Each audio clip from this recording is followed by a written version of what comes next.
Welcome back to Wolf's Secret, where every bond hides a promise, every crown carries a price, and some secrets are powerful enough to tear an entire kingdom apart. Before we begin tonight's story, we want to sincerely thank every one of you who has been watching, supporting, commenting, and returning to this channel. Your time matters, and the fact that you choose to spend part of it here with us means more than we can say. Every like, every thoughtful comment, and every subscription helps Wolf's Secret continue bringing you emotional stories filled with betrayal, loyalty, hidden bloodlines, second chances, and women who refuse to surrender their dignity. Tonight's story begins with a Luna who believes she was chosen by the most powerful Alpha King in the realm. She carries his unborn heir, wears his ring, and trusts the future they built together. Then she overhears one conversation she was never meant to hear. What she discovers is not simply another woman, a broken promise, or a political marriage. It is the reason he chose her in the first place.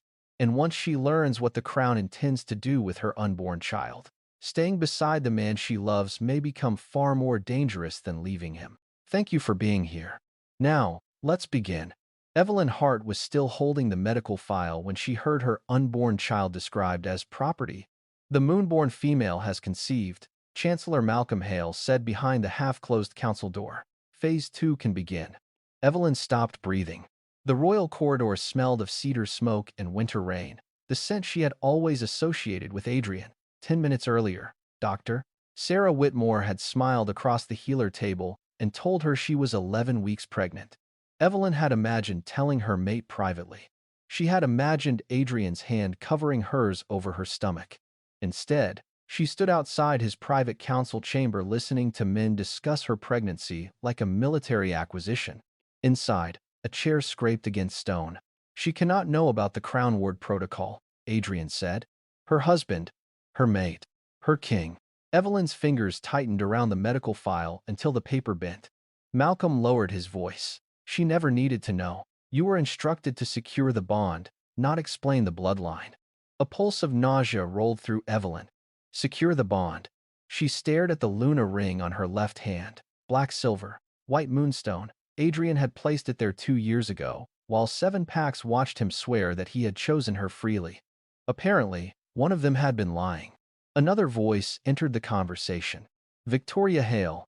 The important thing is the heir, she said. Once the child is born, maternal custody can be transferred legally. Evelyn's palm moved over her stomach. Not from tenderness. Protection. Adrian answered too quickly. That order is not final. But you signed the preliminary authorization. Silence followed. Evelyn waited for him to deny it. He did not. Her heartbeat became painfully steady. There would be no scene. No screaming through the door. No desperate demand for an explanation while Malcolm Hale watched her break. Evelyn backed away. One step. Then another. The medical file trembled once in her hand before she forced it still. The council door opened behind her. Evelyn slipped into the shadow of a stone arch just before Victoria emerged. Victoria adjusted one pearl cuff and glanced back toward the chamber. If she becomes difficult, she said, the crown still has options. Malcolm answered from inside. So does the child. Evelyn waited until Victoria disappeared around the corner. Then she walked. Not ran. Queens did not run from rooms where men had decided their future. They simply stopped asking permission to leave. In the royal suite, Evelyn locked the door and placed the medical file on the vanity. Her reflection looked strangely calm. Dark hair, pale face, a woman who had entered the room as the Alpha King's Luna. She twisted the ring from her finger. The moonstone caught the firelight before she set it on the glass. A soft click. Almost nothing. Yet it sounded final. She opened the medical file again, searching for anything Sarah might have missed. The first pages were ordinary. Blood work, vital signs, pregnancy confirmation. Then Evelyn found a sealed sheet tucked beneath the final report. Royal Council classification, Moonborn Generation 17. Her stomach turned. Below it was a second line. She read it twice. Then a third time. Her hand covered the child Adrian did not yet know she knew how to protect. Maternal custody terminates at birth. Evelyn did not sleep. By dawn, the fire in the royal suite had burned down to red coals, and the medical file still lay open on the vanity. Maternal custody terminates at birth. The words had not changed. Neither had the Luna ring beside them. A dull cramp tightened low in Evelyn's abdomen. She froze. One hand gripped the edge of the vanity while the other covered her stomach. "Not now," she whispered. The pain eased after several seconds, but fear remained. She folded the classified page into the medical file, pulled on a dark wool coat, and left the royal wing before the morning servants arrived. Dr. Sarah Whitmore was already awake. The healer house smelled of rosemary, alcohol, and burning cedar when Evelyn entered through the rear door. Sarah took one look at her face and locked the door. What happened? Evelyn placed the file on the examination table. Sarah's expression changed when she saw the final page. "Where did you get this?" "It was inside my pregnancy report. That page was not there when I gave it to you." Evelyn looked at her. Sarah went still. "Sit down. I'm fine. You are 11 weeks pregnant, pale as winter ash, and trying to convince a physician you're fine. Sit." Under different circumstances, Evelyn might have smiled. She sat. Sarah pressed warm fingers against Evelyn's wrist, then used a smooth healer stone over her abdomen. A faint rhythm filled the quiet room. Fast, small, alive. Evelyn closed her eyes. For several seconds, every council decree and royal lie disappeared beneath that tiny heartbeat. Her throat tightened. She did not cry. Sarah lowered the stone. "The baby is stable, but your pulse is too high, and the cramping concerns me. I need to know who accessed my medical records." Sarah hesitated. "That information is restricted." "Sarah." The older woman looked away. That was answer enough. Evelyn stood. "Show me." Sarah exhaled sharply, then crossed to a locked cabinet. She removed a narrow ledger and opened it across the table.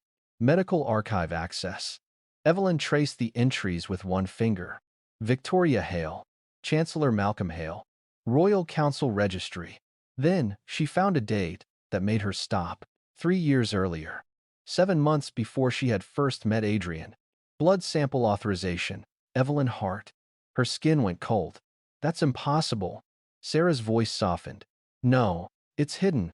Evelyn looked up. Sarah swallowed. "Your blood was submitted after the Red Creek fever outbreak. You treated dozens of patients there." "I remember."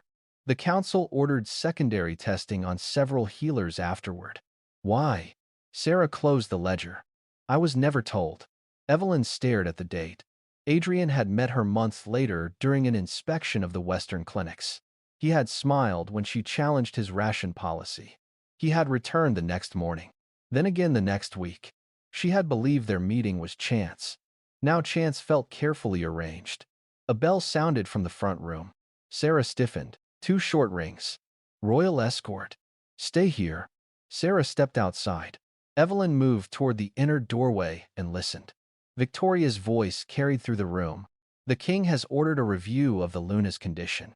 "I answer medical questions directly to Luna, Evelyn," Sarah replied. "You answer to the crown." A pause. Then, paper unfolded. "By temporary authorization of the Royal Council, I have been granted ceremonial Luna authority should Evelyn become medically unfit to perform her duties." Evelyn's jaw tightened. They had already prepared her replacement. She waited until Victoria left. Sarah returned, looking furious. "They are moving quickly." "So am I." Evelyn closed the medical ledger.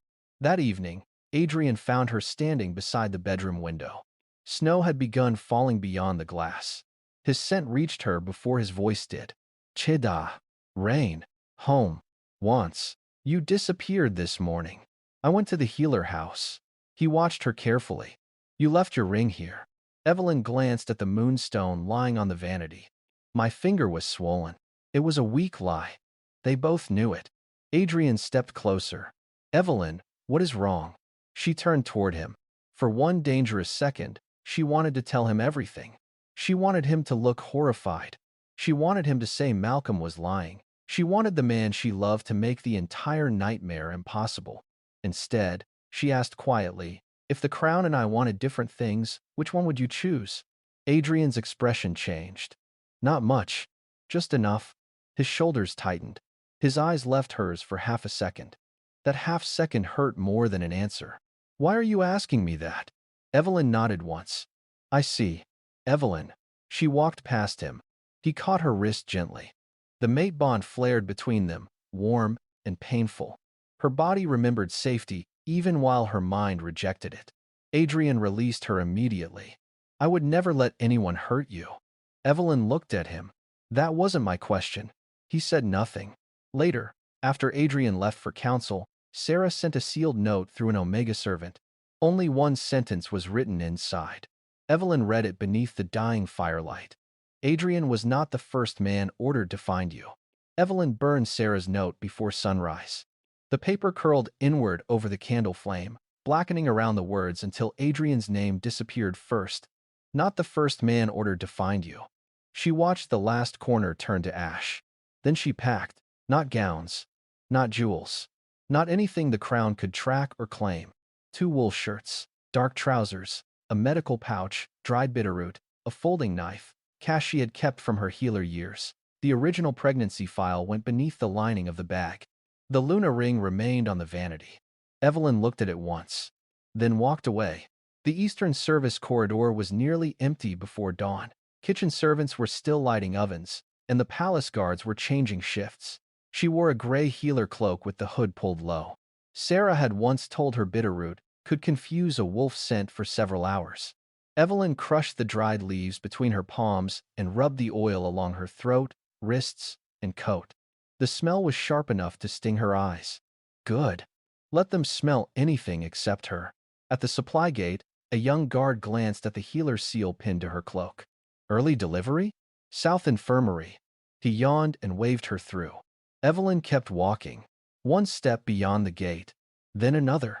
The royal compound disappeared behind a line of snow-heavy pines. Only then did she allow herself to breathe. 3 miles away, Adrian entered their suite and immediately knew something was wrong. The room was too still. No scent of lavender tea. No rustle of pages from Evelyn's chair. His eyes went to the vanity. The Luna ring was still there. His wolf surged so violently beneath his skin that his claws nearly broke through his fingertips. Evelyn? No answer. He crossed the room in 3 strides. The wardrobe stood open. Her traveling boots were gone. So was the worn leather bag she had owned before becoming Luna. Adrian's stomach dropped. He grabbed the ring. Cold. Marcus. The beta entered seconds later. My king? Close the borders. Marcus stared at him. Why? Evelyn is gone. The room seemed to contract. Marcus's gaze shifted to the ring in Adrian's fist. Did she reject the bond? No. Adrian would have felt it. Instead, the bond stretched inside his chest, like a wire pulled too tight. Alive. Painful. Moving farther away. Find her, Adrian ordered. Marcus hesitated. Bring her back? Adrian's jaw hardened. Find her first. By mid-morning, Evelyn had reached the old southern healer road. Snow had turned to freezing rain. Her boots slipped in the mud as she moved beneath the pines, keeping away from the main patrol routes. She knew these roads because she had designed half of them. 3 years earlier, after an influenza outbreak trapped 2 villages behind winter floods, Evelyn had convinced Adrian to fund emergency healer passages outside military maps. He had called the tunnels unnecessary, then signed the budget because she refused to stop arguing. The memory almost made her laugh. Almost. A howl sounded behind her. Evelyn stopped. Not a wild wolf. Tracker call. Too close. She moved faster. Pain tightened beneath her ribs. Not the pregnancy. The bond. Adrian was afraid. She could feel it through the tether. Hot. Restless. Demanding. Her wolf turned inward, confused by the distance from its mate. Evelyn pressed one hand against a tree. No. Another howl. Closer. She forced herself forward. Branches whipped against her hood. The bitterroot masked most of her scent, but rain was washing it away. At the ridge above her, something moved between the trees. A black wolf. Then another. Blackwood trackers. Evelyn dropped down the slope toward the ravine.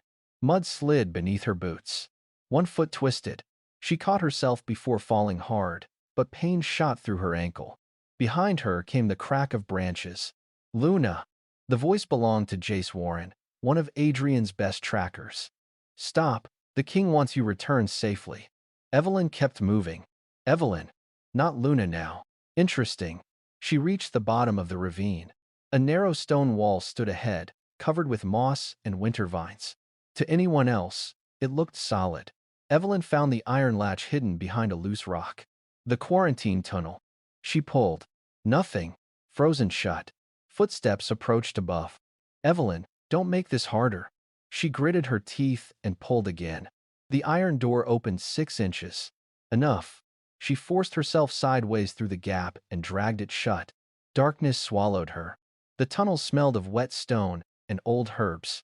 Evelyn pressed both hands against the wall, breathing hard. Above, the trackers passed, then stopped. She heard Jace curse. She vanished. Another voice answered. We have authority to search every crown passage. Evelyn's eyes narrowed.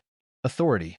She waited until their footsteps faded before pulling a small lantern from an emergency box. Something white lay beneath it. A folded document. Fresh. She opened it. Royal Pursuit Order. Subject, Evelyn Hart. Return immediately for protection of the royal heir. Her blood ran cold. At the bottom was the royal seal.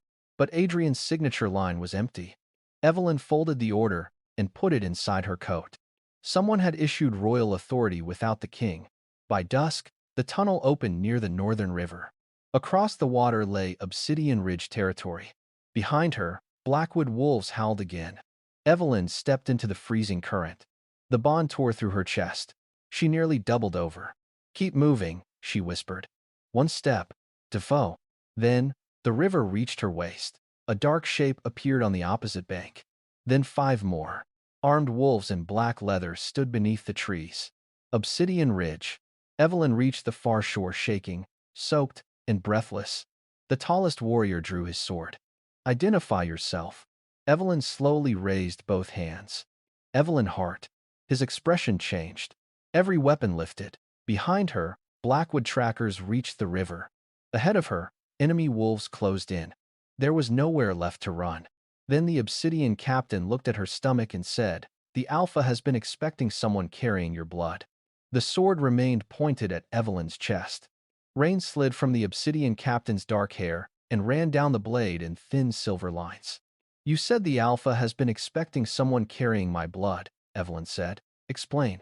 The captain's jaw tightened. I said what I was told. Behind her, the Blackwood trackers reached the opposite bank. Jace Warren stepped into the river. She is the king's Luna, he shouted. Return her. The Obsidian warriors did not move.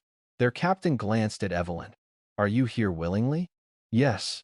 Jace's face changed. Evelyn, don't do this. She pulled the unsigned pursuit order from inside her coat and held it up.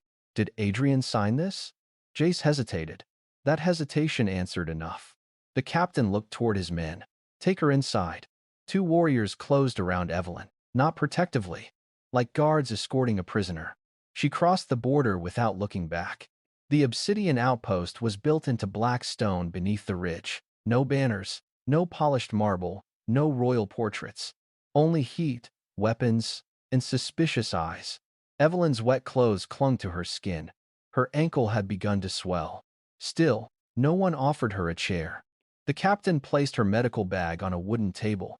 Empty it. Evelyn stared at him. You think I crossed a freezing river carrying poison?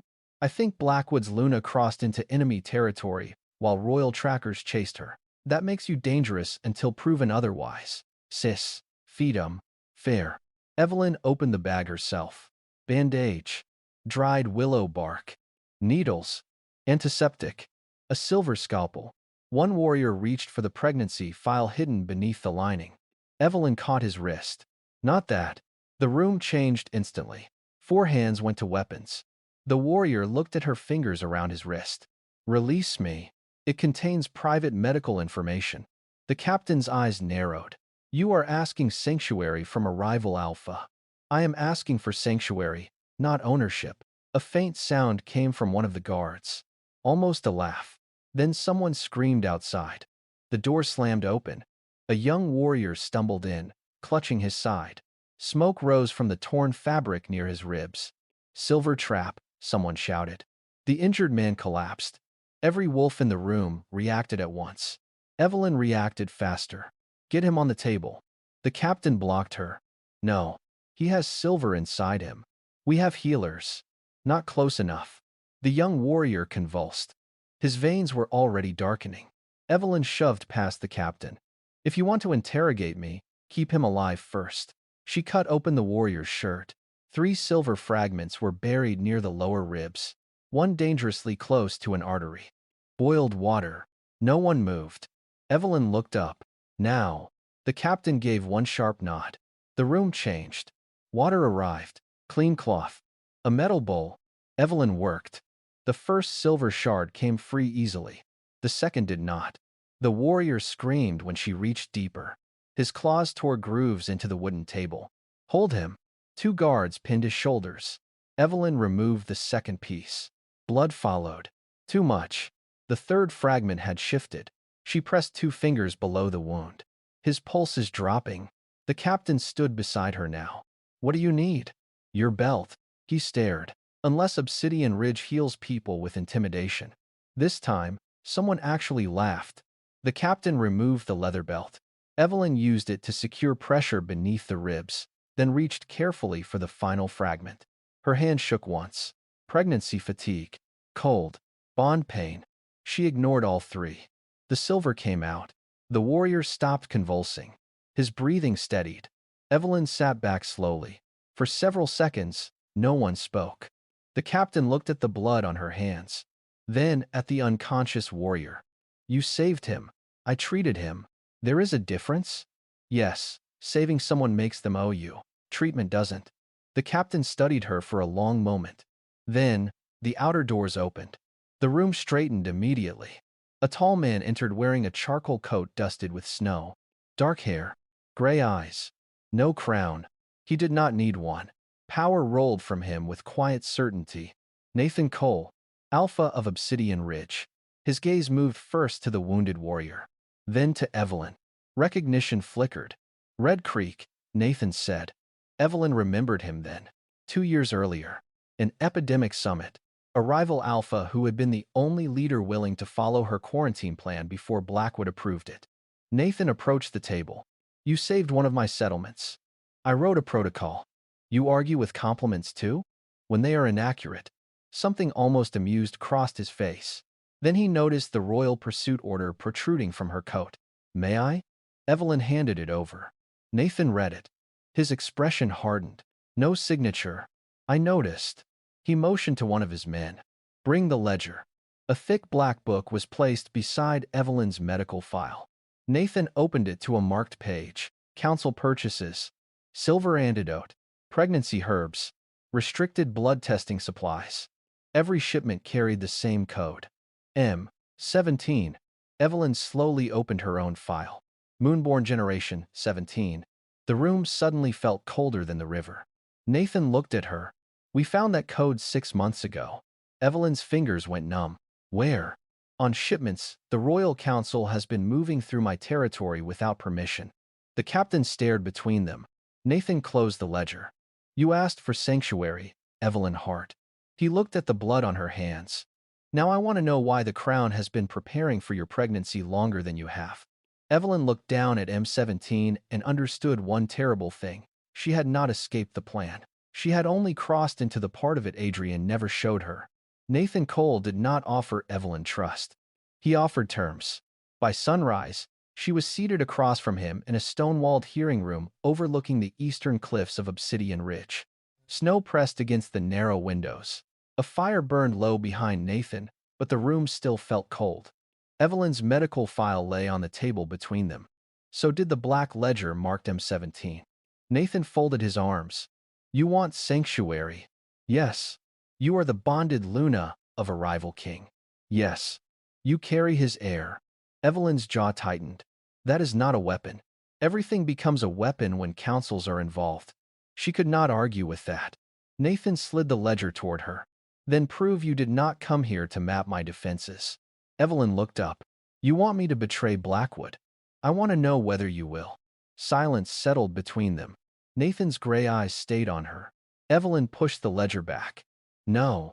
One of Nathan's advisors shifted near the wall. Evelyn continued. I know Blackwood patrol rotations, supply routes, emergency tunnels. I helped design several of them. Useful information. Not yours. Nathan's expression did not change. You are running from them. I am not selling them. And if Adrian comes for you? That changes nothing. Nathan leaned back. For the first time, something in his face loosened. Good. Evelyn frowned. Good? If you had answered differently, you would already be escorted back to the river. The advisor looked surprised. Nathan did not. I do not need a refugee who changes loyalties whenever she is hurt. Evelyn's voice sharpened. And I do not need an alpha who mistakes pain for stupidity. A faint smile touched Nathan's mouth. That sounds more like the woman I remember from Red Creek. He signed a document and pushed it across the table. 30 days of sanctuary under Northern law. Evelyn read every line. No ownership clause. No forced oath. No transfer of custody. Her shoulders relaxed by a fraction. Nathan noticed. So Blackwood law is worse than I thought. You have no idea. At Blackwood Castle, Adrian stood over a different document. The Crown Ward authorization. His hands were perfectly still. Marcus Reed knew that was dangerous. When was this activated? Adrian asked. Marcus glanced at the date. 3 weeks ago. Adrian looked up slowly. Evelyn learned she was pregnant yesterday. Yes. The paper tore beneath Adrian's fingers. He did not shout. That frightened Marcus more. Who authorized this? The preliminary approval carries your seal. My seal. Not your final signature. Adrian turned toward the fireplace. He remembered signing a stack of succession safeguards months earlier after a border crisis. Malcolm Hale had called them procedural, temporary, necessary. Adrian had believed he could control the consequences later. Now Evelyn was gone, pregnant, terrified enough to cross into enemy territory, because she believed he would take their child. Marcus spoke carefully. Sarah confirmed the pregnancy.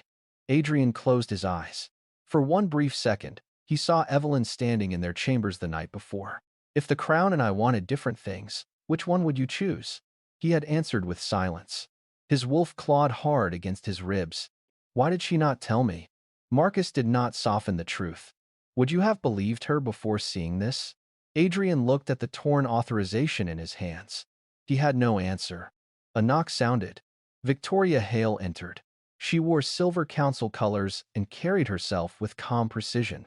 My king, the council is concerned about Evelyn's instability. Fifth, Adrian's gaze hardened. What instability? Leaving the kingdom while pregnant, crossing enemy territory, refusing royal protection. Victoria placed another document on the desk. I have been appointed acting royal consort until she returns. Adrian stared at the page. Then at Hare. You seem prepared. Victoria's smile was small. The crown must remain functional. Adrian picked up the document. The approval date sat beneath her name. 3 weeks ago. His voice dropped. Before Evelyn knew she was pregnant. Victoria's expression barely shifted. Adrian saw it anyway. A mistake. Tiny. Real. He stepped closer. Who told you? Told me what? That there would be a vacancy beside me. For the first time, Victoria had no immediate answer. Back at Obsidian Ridge, Evelyn stood alone in the guest room Nathan had assigned her. 30 days. A temporary safety. Nothing more. She placed one hand over her stomach. The baby was quiet. So was the bond. Then a sharp pulse crossed her chest. Adrian. Not anger this time. Fear. Evelyn looked toward the distant southern mountains. Whatever he had just discovered, it was finally frightening him too. A knock came at the door. Nathan entered carrying the black ledger. I found another date. Evelyn turned. He opened the page. 17 shipment authorization. 3 weeks before her pregnancy was confirmed. Nathan looked at her. Someone new. Evelyn's hand went cold over her stomach. And for the first time, she understood that her pregnancy had not triggered the plan. The plan had been waiting for her pregnancy to happen. The first alarm bell rang before dawn. Not the war bell. The healer bell. Evelyn was awake before the second strike. By the time she reached the lower courtyard of Obsidian Ridge, 3 supply wagons stood empty beneath the snow. Nathan Cole was already there. What happened? Evelyn asked. His quartermaster handed him a broken manifest. Winter convoy never arrived. How many stations depend on it? 5. Evelyn's eyes moved across the figures. Which medicines? Fever reducers. Silver antidote, maternity herbs, antibiotics. Her stomach tightened at the last two. Nathan noticed. You see something. I see a pattern. They moved inside the supply room. Shelves were half bare. The air smelled of dried mint, cold iron, and damp wood. Evelyn spread 3 inventory ledgers across a table. Nathan stood across from her. You know Blackwood's system. I built part of it. She began comparing shipment numbers. One column, then another. Then she stopped. These quantities are wrong. The quartermaster frowned. They match the delivery reports. No, they match what someone wanted you to think was delivered. Evelyn pointed to a line of numbers. Silver antidote was ordered twice, maternity herbs 3 times, but only 1 shipment reached this territory. Nathan's expression sharpened. Where did the rest go? Evelyn flipped to the transport codes. Her fingers stopped. M. Tujiblis. Again. Council diversion. The room went still. Nathan leaned closer. Can you prove it? Give me every ledger from the last 6 months. An hour later, the storm worsened. Snow slammed against the shutters while Evelyn worked by lantern light. The numbers formed a map, not random theft. Concentration. Every missing shipment had been redirected toward Crown-controlled depots near the northern border. Antidotes. Blood testing kits. Pregnancy tonics. Sedatives. Nathan's jaw tightened. They were preparing medical stock. For someone specific. For you. Evelyn did not answer. A runner burst into the room. North Hollow Station is out of fever medicine. 12 children sick. Nathan reached for his coat. The road is blocked. Evelyn looked at the map. Not all of them. The quartermaster shook his head. The East Pass is buried. Then don't use the pass. She dragged one ledger aside and pointed to an old timber route. This trail was abandoned after the landslide. It is too narrow for wagons. For wagons? Nathan understood first. Pack animals. Evelyn nodded. Split the load into saddle crates. Use 6 riders. Send antidote, fever medicine, and food first. You are guessing that trail is still open. No. She pointed to last month's lumber receipts. They brought cedar through it 9 days ago. Nathan looked at the quartermaster. Do it.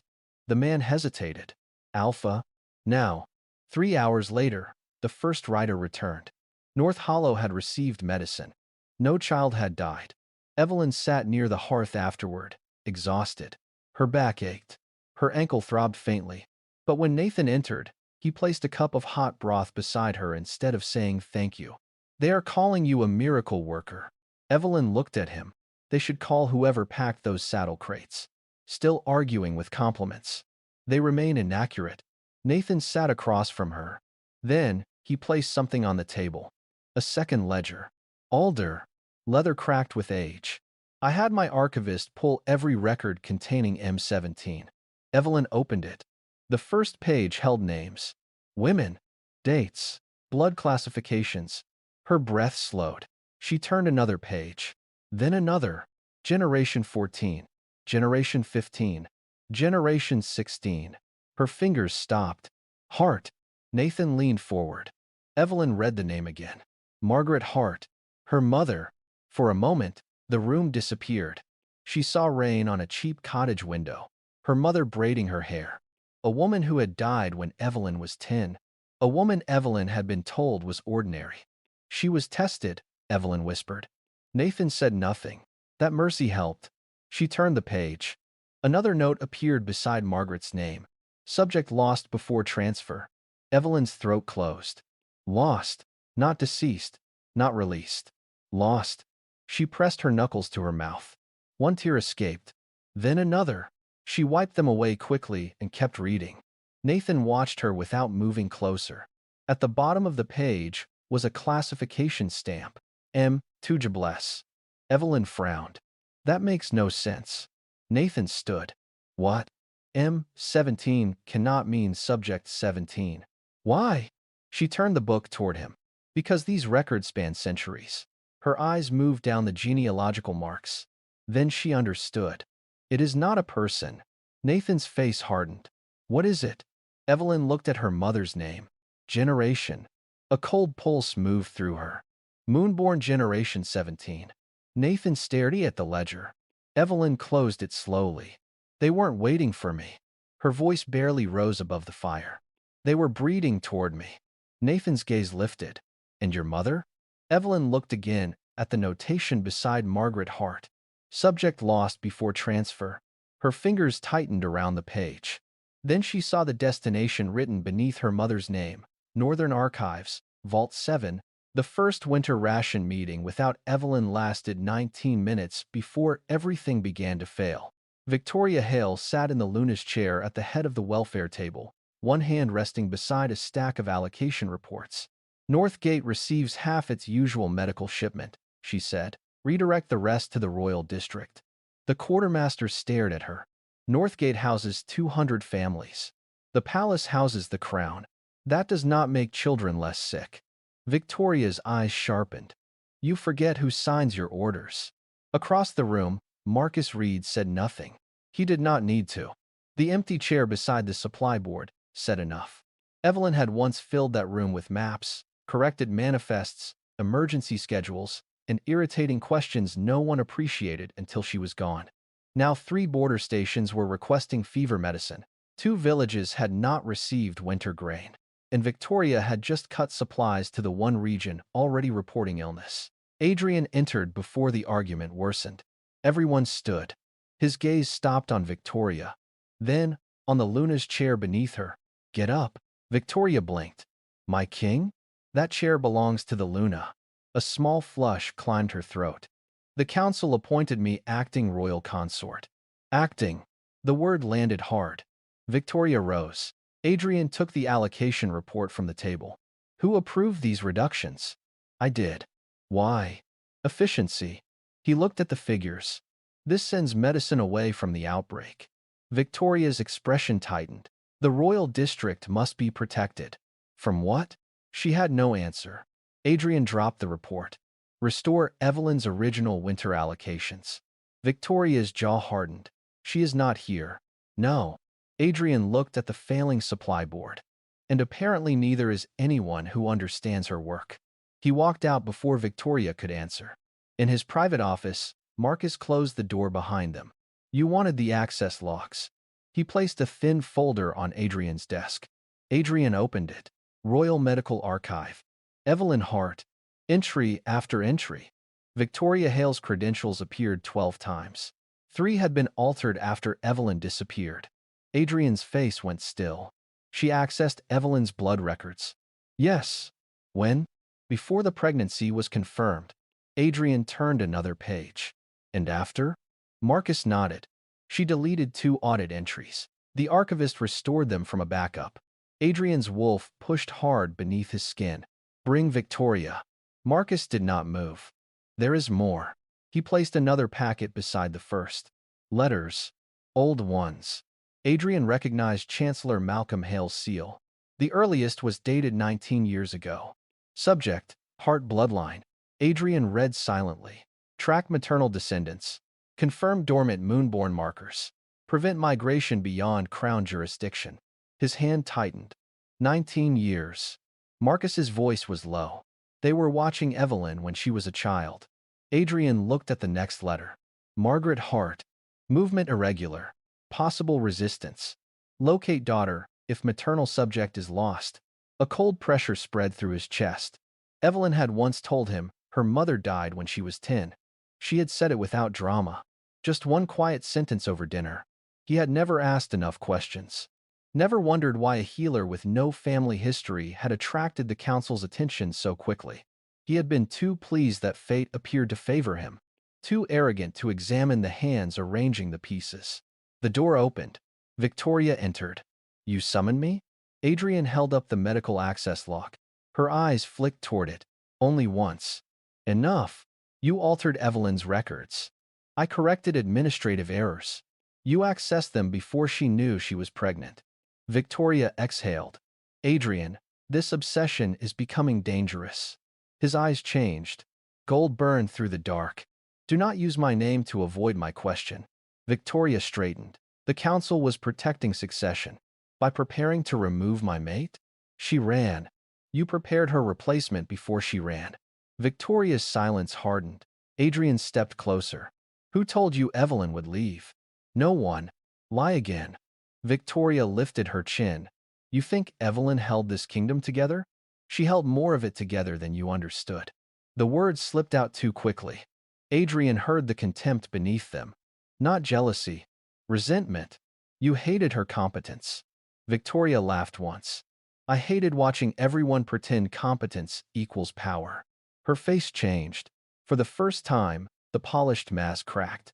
My mother spent 20 years beside a powerful man. When she failed to give him an heir, he replaced her before the season changed. She died with nothing. Adrian said nothing. Victoria's voice dropped. I learned what women like Evelyn refuse to learn. Safety is not given, it is secured. By taking her child? Victoria looked at him. By making sure I was never the woman discarded. Marcus entered from the adjoining archive.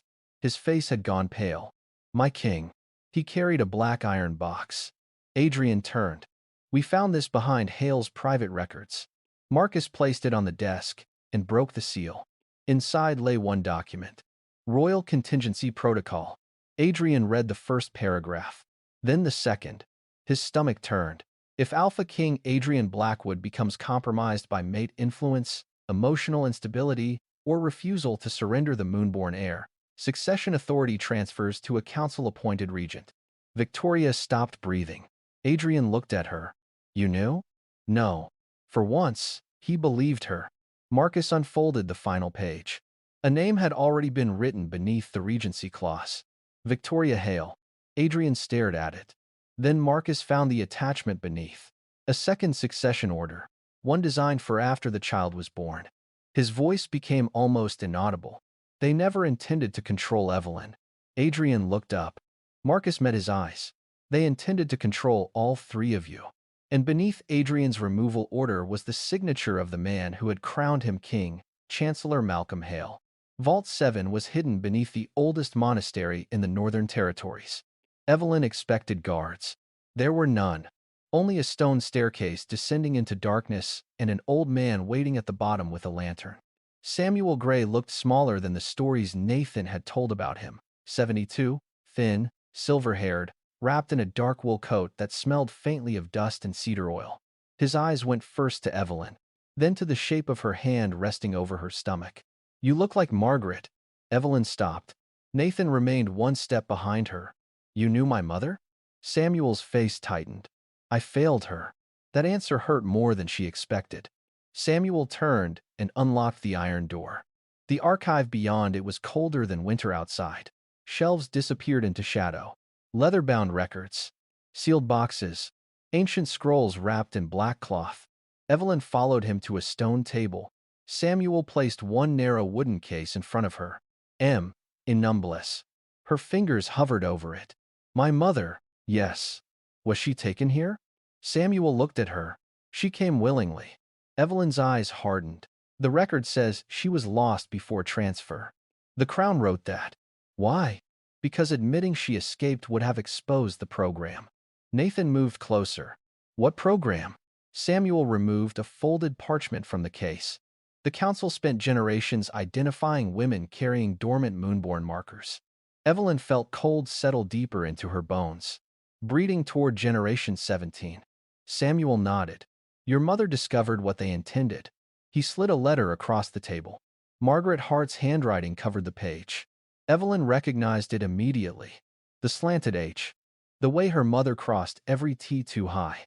Her breath caught. She read. If they find Evelyn, they will tell her the blood is a privilege. It is not. It is leverage. The words blurred. Evelyn blinked hard. Samuel spoke quietly. Margaret refused to surrender your location. She stole several archive records and disappeared. She died when I was 10. Samuel's gaze dropped. She died because Hale's men found her. Evelyn did not move. Nathan's jaw clenched. Samuel continued. Your mother led them away from you. By the time they realized she had left you with a human healer family under another surname, she was already dying. Evelyn pressed the letter against the table.